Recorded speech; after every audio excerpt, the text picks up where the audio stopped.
Welcome to this, the 17th talk in a series, Genesis, the first 3 chapters.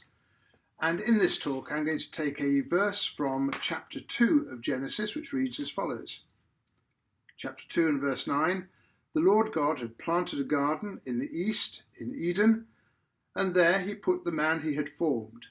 And the Lord God made all kinds of trees grow out of the ground, trees that were pleasing to the eye and good for food. Pleasing to the eye and good for food. When I was a student, my first degree was a combination of sports science and mathematics. And I was a sportsman. Indeed, I did a lot of athletics. Frequently, we used to travel by coach to matches all around the United Kingdom. One of my very good friends as a student, and he's remained a lifelong friend, is a chap called Stuart. On one journey, going down the motorway towards a match in the south of England, Stuart and I were chatting, and as we passed a beautiful patchwork scene of fields resplendent in colour, Stuart turned to me and said, "That's beautiful." And I turned to Stuart and said, "It is. And the same God who made that beautiful gave you the capacity to appreciate it as such, gave you the facility to see beauty and appreciate it." We have the saying, don't we, that beauty lies in the eye of the beholder, as if it's only something subjective. And of course, in the minute detail of beauty and the nuances of it, we do appreciate things differently.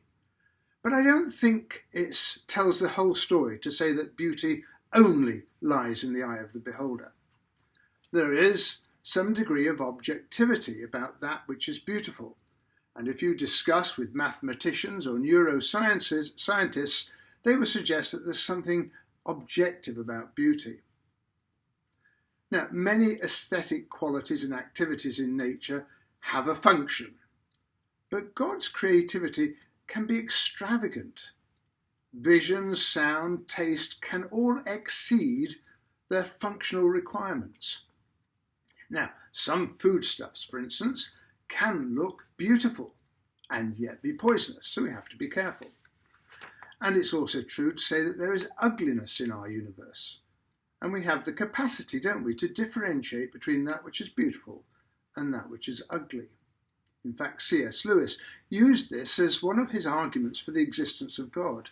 He would argue that if we have this capacity to differentiate between beauty and ugliness, that capacity is a God-given facility.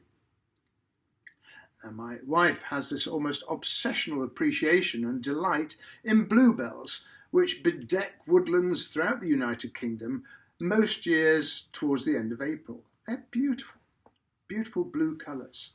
The United Kingdom hosts about 50% of the world's bluebells. God's paint palette is resplendently colourful as we look out and appreciate such a scene. And we are the beneficiaries of his creative artistry, his extravagance. He made produce which is good for food and pleasing to the eye, says Genesis chapter 2. Now, just as my friend Stuart could enjoy God's creation without enjoying the Creator's friendship, is not dissimilar to that very engaging Professor Brian Cox, who makes a lot of programs about nature and about astronomy. And frequently, his commentary in those programs is filled out with words like beautiful, amazing, wonderful, remarkable. He just can't constrain himself because he is appreciating all this wonderful beauty. Now, if you'll just excuse me, I said that my first degree was sports science and mathematics, so I'm just going to delve into a little bit of mathematics. As a student, I had to write a thesis, and I wrote a thesis on a formula called Euler's formula, called e to the I pi plus 1 equals 0. Now, here you have two remarkable constants, numbers which recur in nature all the time, e and pi. They're both irrational and transcendental numbers. Don't worry about the meaning of that. But they are used to describe in nature motion and growth and shape and patterns and activity. And yet these two irrational numbers are drawn together in this simple, elegant little equation, e to the I pi plus 1 equals 0.